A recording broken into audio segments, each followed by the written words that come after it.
वीएनडी classes में स्वागत है आपका। आज हम ईशोपनिषद अथवा ईशावास्य उपनिषद के 2009 से 2023 तक के आए हुए प्रश्नों का अध्ययन करेंगे। प्रश्नों की भाषा कैसी है, उनका लेवल कैसा है, कौन कौन से प्रश्न अब तक आ चुके हैं, कैसी अपनी तैयारी है, सारी जांच इसके माध्यम से होगी। आइए प्रारंभ करते हैं ईशावास्य उपनिषद।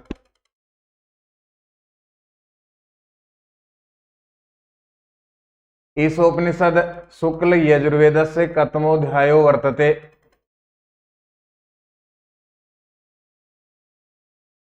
ईशोपनिषद शुक्ल यजुर्वेदस्य शुक्ल यजुर्वेद का कतमो कितना अध्याय वर्तते है। ईशोपनिषद शुक्ल यजुर्वेद का कौन सा अध्याय है, यह हमसे पूछा गया है। यहां हम व्याख्या करना चाहें तो ईशोपनिषद में दो शब्द हैं, ईश और उपनिषद। ईशावास्य उपनिषद का प्रथम मंत्र है ईशावास्यमिदम्, तो वहां से उस प्रथम मंत्र से ईश शब्द लिया गया है। उपनिषद शब्द में उपसर्ग है, नि उपसर्ग है, सदलरी धातु तीन अर्थों में प्रयुक्त है और क्विप प्रत्यय है। इससे उपनिषद शब्द बना है। ईश प्लस उपनिषद, उपनिषद में उप और नि दो उपसर्ग है, सदलरी धातु है, क्विप प्रत्यय है, इससे उपनिषद शब्द बना है। तो ये ईशोपनिषद हो गया। इसी का दूसरा नाम है ईशावास्य उपनिषद। तीन नाम हो गए अब अपने पास में। पहला नाम जो प्रश्न में दिया गया है ईशोपनिषद। दूसरा नाम है ईशावास्योपनिषद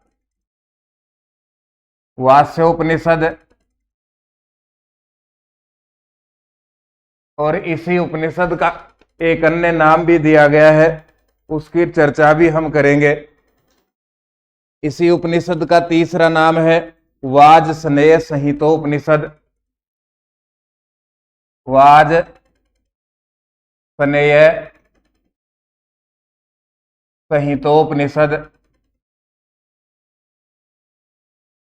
ये इसी का तीसरा नाम है। ईशावास्य उपनिषद में दो शब्दों को हमने पढ़ा, ईश प्लस उपनिषद। तीन इसके नाम है, ईशोपनिषद, ईशावास्योपनिषद, वाजसनेय संहितोपनिषद। तीन इसके नाम हो गए। यजुर्वेद की दो शाखाएं हैं, कृष्ण और शुक्ल यजुर्वेद। यह शुक्ल यजुर्वेद का 40वां अध्याय है। ईशावास्योपनिषद या ईशोपनिषद शुक्ल यजुर्वेद का 40वां अध्याय है। शुक्ल यजुर्वेद में भी माध्यन्दिन और काणव, इन दोनों ही संहिताओं में यह उपलब्ध होता है। शुक्ल यजुर्वेद की माध्यन्दिन और काणव दोनों संहिता में ये उपलब्ध होता है। माध्यन्दिन और काणव इन दोनों ही संहिताओं में ये उपलब्ध होता है और इसमें कुल मंत्रों की संख्या है 18।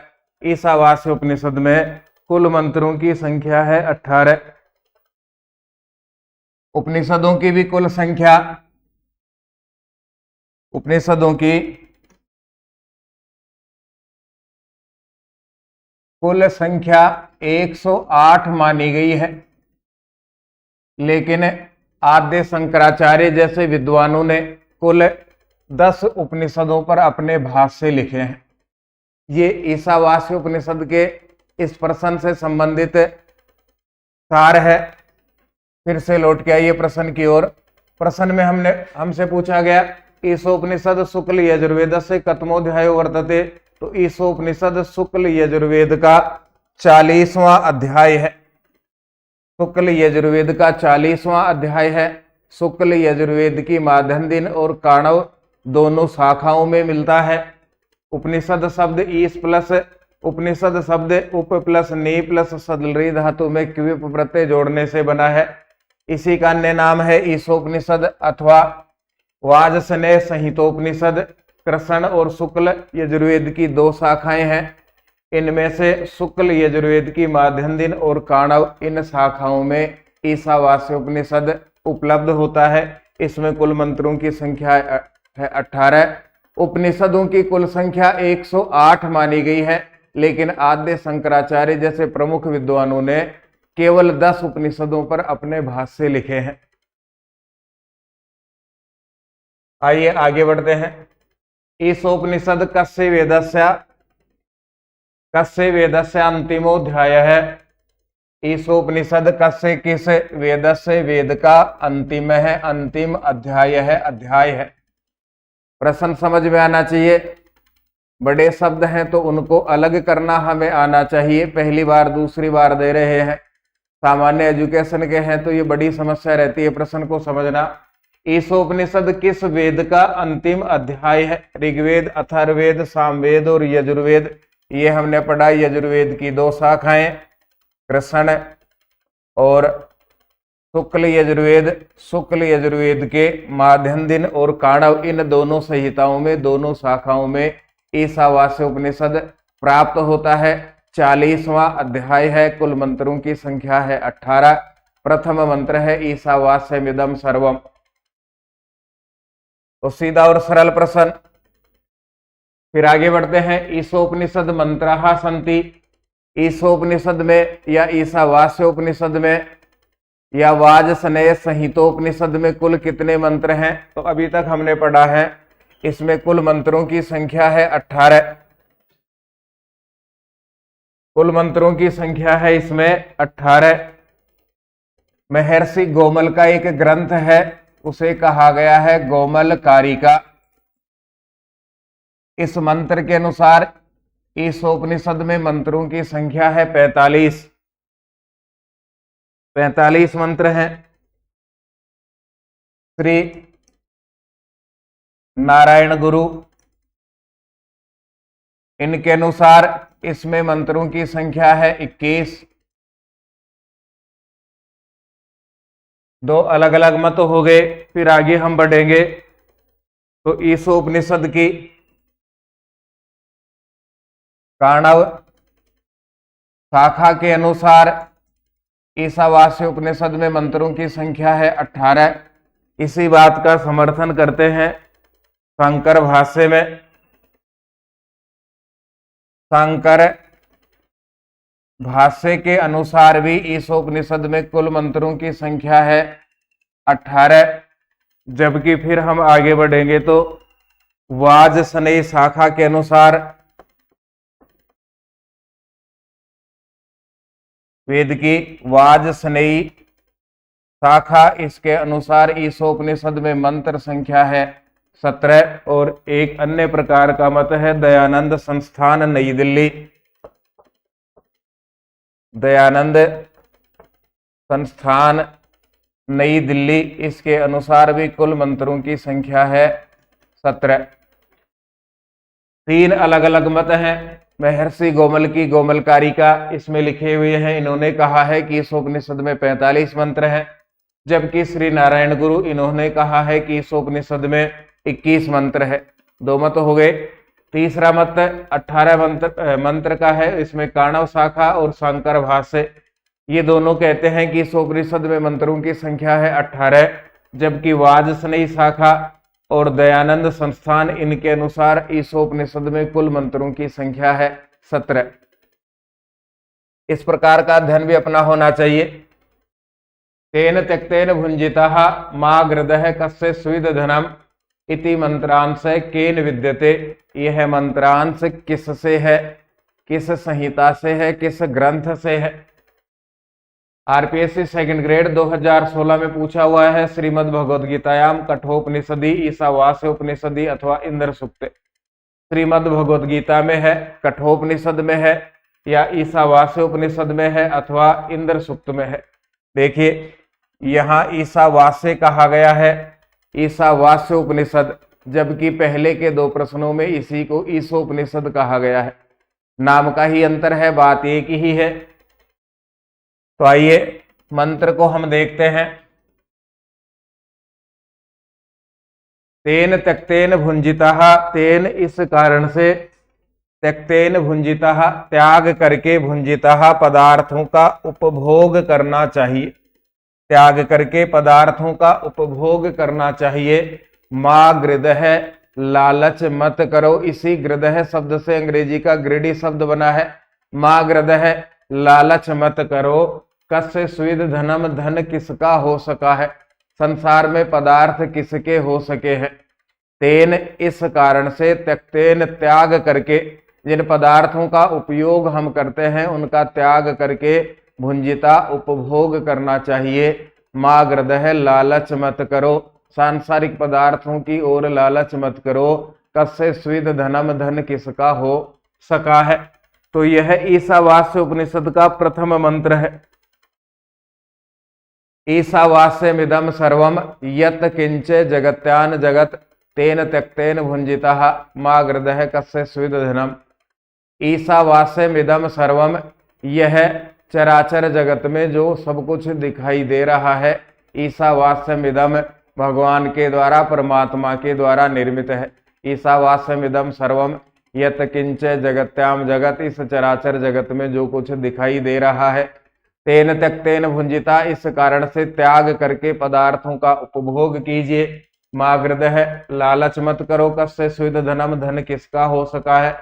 ईशावास्य उपनिषद में से है और इसका भी यह प्रथम मंत्र है। पहले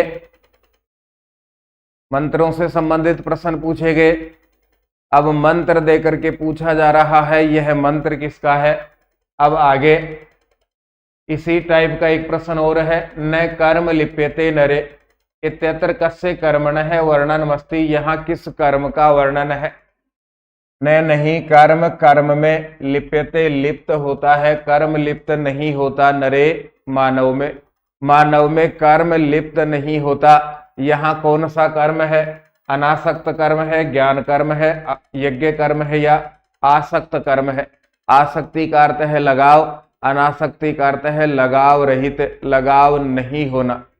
जैसे एक विद्यार्थी घर आते समय विद्यालय में कोई पेन भूल गया, विद्यालय में पुस्तक भूल गया, तो उसका मन उस पुस्तक की ओर रहता है, इसी को लगाव कहा गया है। तो यहाँ पर कर्म कहा गया है, लेकिन कर्म कौन सा है। प्रश्न के मंत्र के अंदर से प्रश्न पूछा गया है कि विद्यार्थी ने कुल कितना अध्ययन किया है, शब्दों के अर्थ भी याद हैं क्या, या केवल याद ही किया है, समझा भी है क्या, इस प्रकार का प्रश्न है ये। पहले मंत्र को पढ़ना पड़ेगा। कुर्वन् नैवेह कर्माणि जिजी विशेष छतम समाहा एवं तवी नान्य थेतोस्ति न कर्म लिप्यते नरे। इस मंत्र का यह चौथा चरण है जिससे प्रश्न पूछा गया है, और यह भी ईशावास्योपनिषद का दूसरा मंत्र है। अर्थ निकालने के लिए पहला सीधा और सरल पैटर्न है पदच्छेद। पदच्छेद यदि हमें आता है तो कैसा भी प्रश्न हो हम उसका उत्तर निकाल सकते हैं, समझ सकते हैं। पहला पदच्छेद होगा कुर्वन्,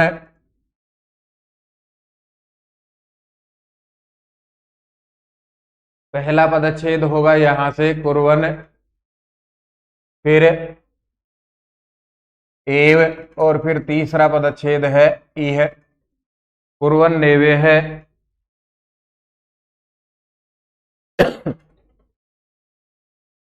इसके बाद में आगे बढ़ेंगे तो जी विषेत, जीने की इच्छा करें। फिर आगे बढ़ते हैं तो लिखा हुआ है अपने पास में सतम। कुर्वन् प्लस एव प्लस ई है, फिर आगे बढ़ेंगे तो जी विषेत प्लस सतम। एक बड़ा शब्द और है न, अन्यथा, इतः और अस्ति। पदच्छेद के बाद में प्रत्येक शब्द का अर्थ याद करते चलिए, समझते चलिए, अन्वय अपने आप होगा, उससे संबंधित प्रश्न भी समझ में आएंगे। कुर्वन् करते हुए, एव ही, ई है इस संसार में, इस संसार में कर्म करते हुए ही, अपने द्वारा निर्धारित कर्तव्यों को पूरा करते हुए ही, जिजीविषेत जीने की इच्छा करे, शतम 100 वर्ष तक, शतम 100 समाह वर्ष तक, अपने लिए निर्धारित कर्तव्यों को करते हुए ही 100 वर्ष तक जीने की इच्छा करे। 100 वर्ष जीने का अर्थ है जब तक व्यक्ति जीवित रहे तब तक अपने लिए निर्धारित कर्तव्यों को पूरा करता रहे। एवं इस प्रकार से तवी नरे, आप मानव में कर्म न लिप्यते, कर्म लिप्त नहीं होता, अनासक्त कर्म लिप्त नहीं होता। न अन्यथा इतः अस्ति, न नहीं इतः दूसरा, अन्यथा इससे अलग कोई मार्ग व्यक्ति के लिए नहीं है। कुर्वन् एव इह करते हुए, इह यहाँ इस संसार में कर्माणि निर्धारित कर्तव्यों को जिजीविषेत जीने की इच्छा करे, शतम समाह 100 वर्ष तक। फिर से ये इह इस संसार में, कुर्वन् एव निर्धारित कर्तव्यों को, निर्धारित इह इस संसार में कर्माणि कुर्वन् एव, निर्धारित कर्तव्यों को करते हुए ही, शतम समाह जिजीविषेत 100 वर्ष तक जीने की इच्छा करे। इस संसार में निर्धारित कर्तव्यों को करते हुए ही 100 वर्ष तक जीने की इच्छा प्रकट करे। एवं इस प्रकार से तवी नरे, तुम्हारे मानव में कर्म न लिप्यते, कर्म लिप्त नहीं होते। इस प्रकार से व्यक्ति अनासक्त कर्म को करते जाता है। न अन्यथा इतः अस्ति, न नहीं अन्यथा दूसरा, इतः इससे दूसरा कोई मार्ग अस्ति है, न नहीं इतः इससे, अन्यथा दूसरा मार्ग न अस्ति नहीं है। इसके अलावा व्यक्ति के पास में दूसरा विकल्प नहीं है। यदि संसार में सुख पूर्वक जीना है तो अपने लिए निर्धारित कर्तव्यों को पूरा करे और 100 वर्ष तक जीने की इच्छा व्यक्त करे। इस प्रकार से कर्तव्यों को करता हुआ मानव कर्मफल के दोष को प्राप्त नहीं होता, अर्थात अनासक्त भाव से कर्म करता है। इसके अलावा दूसरा कोई विकल्प, दूसरा कोई मार्ग नहीं है। प्रश्न में हमसे पूछा गया यहाँ कर्म शब्द का अर्थ क्या है, यहाँ कौन से कर्म की चर्चा है, तो यहाँ हम कहेंगे अनासक्त कर्म की चर्चा है। आगे बढ़ते हैं के अंधन तमः प्रविशन्ति, के कौन व्यक्ति अंधन तमः अज्ञान के, तमः अंधकार में, प्रविशन्ति प्रवेश करते हैं। कौन व्यक्ति अज्ञान के अंधकार में प्रवेश करते हैं। असूर्या नाम ते लोका आत्महनो जनः, ये विद्यामुपासते ये नस्तद विच चक्षिरे। इसके लिए भी मंत्र हमें पढ़ना पड़ेगा। अंधम तमः, अज्ञान के, अंधम का यहाँ अर्थ है अज्ञान, तमः अंधकार में, प्रविशन्ति प्रवेश करते हैं। यहां से पदच्छेद होगा तो ये अविद्याम और इसके बाद होगा उपासते। ये जो व्यक्ति अविद्याम, अविद्या की, उपासते उपासना करते हैं, जो व्यक्ति अविद्या की उपासना करते हैं।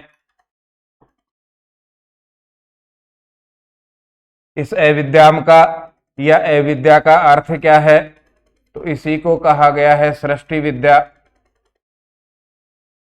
इसी का नाम है भौतिक विद्या और इसी का अन्य नाम है कर्मनिष्ठा।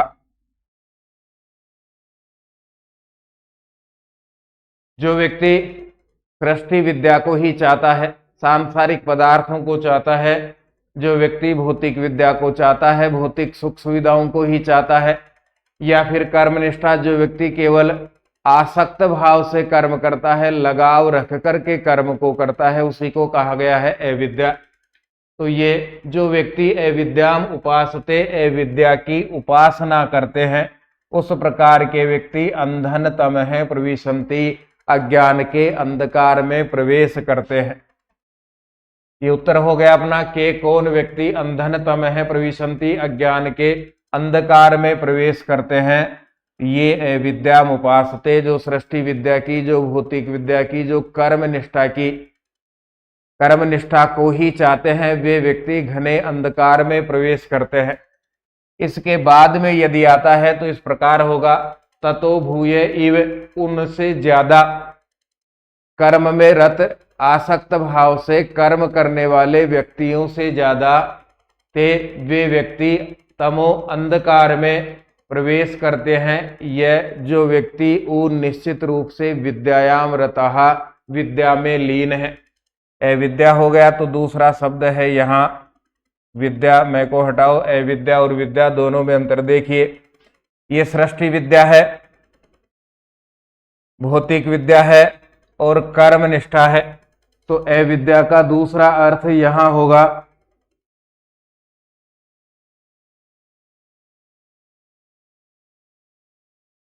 अध्यात्म विद्या,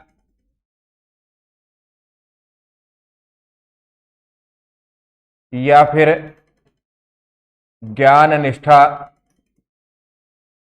ये दोनों के अलग अलग अर्थ हैं, बहुत बार समस्या आती है इनमें। विद्या का अर्थ है अध्यात्म विद्या, जो अध्यात्म को ही जानना चाहता है, आत्मा से संबंधित सब कुछ जानना चाहता है। या फिर जो केवल ज्ञान को ही प्राप्त करना चाहता है, कर्म नहीं करना चाहता, उस प्रकार के व्यक्ति ततो उससे भूये इव ज्यादा ही ते वे व्यक्ति तमो अंधकार में प्रवेश करते हैं। कर्म निष्ठा की अपेक्षा ज्ञान में आसक्ति रखने वाले, अकेले ज्ञान में ही आसक्ति रखने वाले, उससे भी घने अंधकार में प्रवेश करते हैं।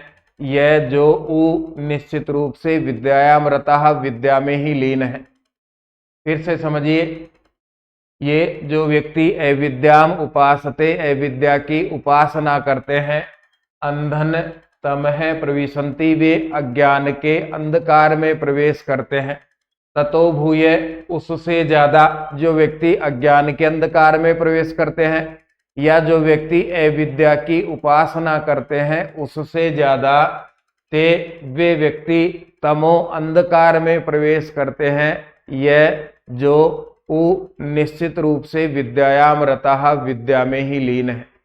जो व्यक्ति अविद्या की उपासना करते हैं, अज्ञान के अंधकार में जाते हैं, लेकिन अविद्या की उपासना करने वालों से ज्यादा वे व्यक्ति घने अंधकार में जाते हैं, जो केवल ज्ञान की ही उपासना करते हैं।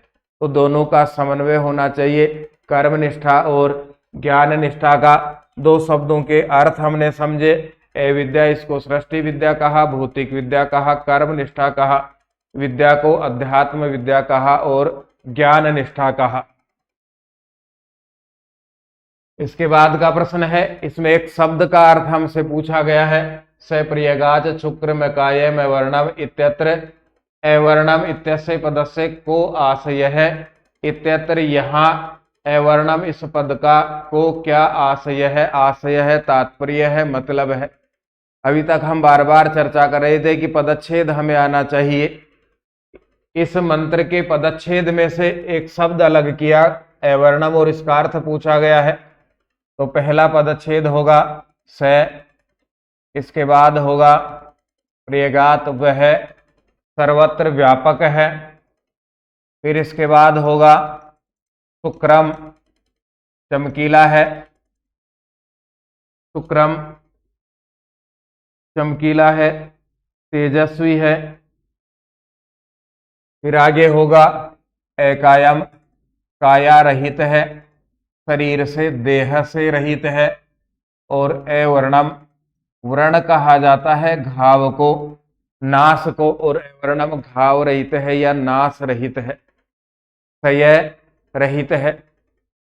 स वह परमात्मा प्रेगात सर्वत्र व्यापक है, सब में मौजूद है। शुक्रम चमकीला या तेजस्वी है, एकायम काया से रहित है, अवर्णम घाव से रहित है, नाश से रहित है, क्षय से रहित है। तो यहाँ इस मंत्र में अवर्णम इत्यस्य पदस्य को आशय है, अपदम इस पद का क्या आशय है? अक्षतम। देखिए सत विकसत, ये शब्द बार बार पढ़ते हैं हम। व्यक्ति सत विकसत अवस्था में मिला, तो अब इस सत के आधार पर ही सत का अर्थ है नाश, सत का अर्थ है नष्ट होना, सत का अर्थ है घाव। ये सामान्य अर्थ हमने समझे हैं। अब ये सत के अर्थ है, तो अक्षत के अर्थ होंगे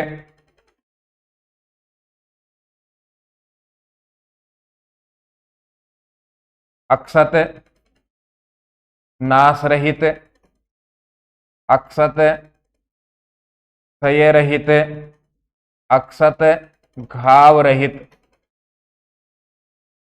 हो सकता है अक्षत की जगह अक्षय लिखा हुआ जाए, अक्षयम। क्षय से रहित है, नाश से रहित है, घाव से रहित है, या अवर्णम है।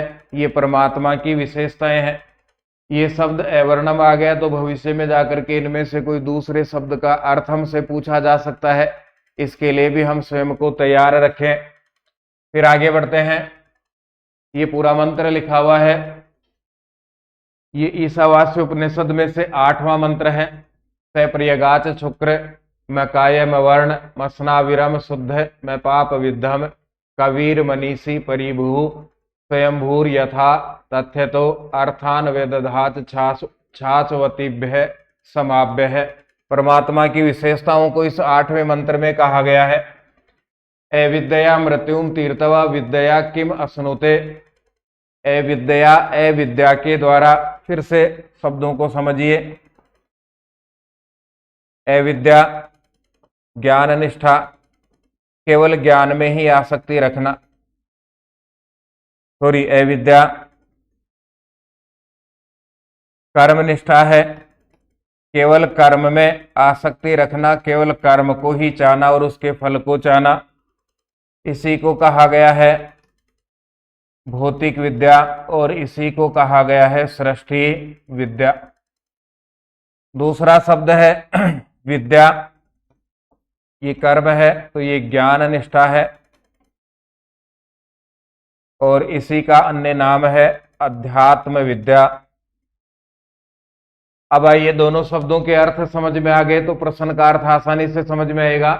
अविद्या मृत्युम तीर्थवा, अविद्या से मृत्यु को तीर्थवा पार करके, अविद्या से मृत्यु को पार करके। त्रिधातु में दीर्घ ऋकारांत, त्रिधातु में कत्वा प्रत्यय से शब्द बना है तीर्थवा पार करके। जो व्यक्ति अविद्या से मृत्यु को पार कर जाता है, विद्या किम अश्नुते, उसे विद्या से किसकी प्राप्ति होती है। अविद्या का अर्थ है यहाँ कर्मनिष्ठा से। जो व्यक्ति कर्मनिष्ठा